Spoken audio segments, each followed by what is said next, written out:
Hello, my name is Meriel Schindler. I'm head of the employment group here at Withers in London. This video forms one of a series of videos which we hope provides useful tips for HR directors and managers. Today I'm going to talk to you about post-termination restrictions, what they are, and whether they can be enforced.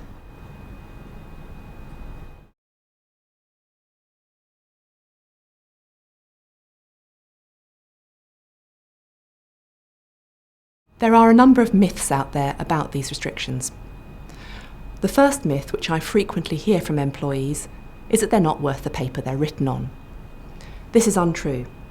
The courts can and will enforce restrictions when it's appropriate to do so. The second myth, which I often hear, is that if the contract is unsigned, then there's no way the court will enforce.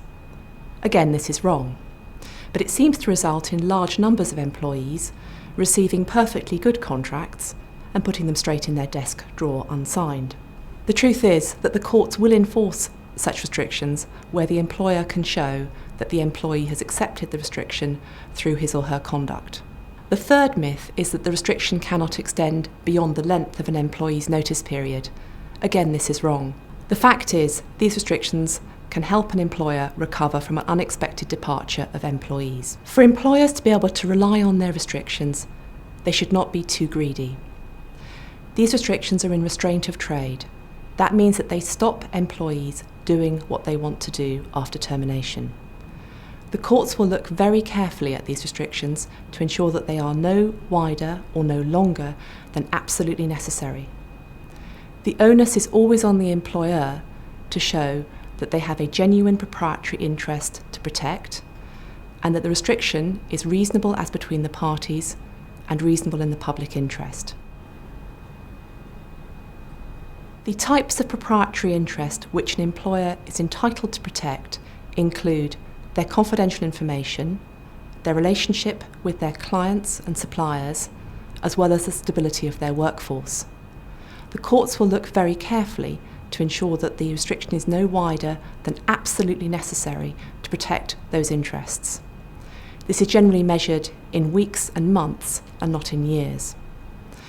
The restriction should be carefully tied down to what the employee actually does at the point that the employee signs the contract.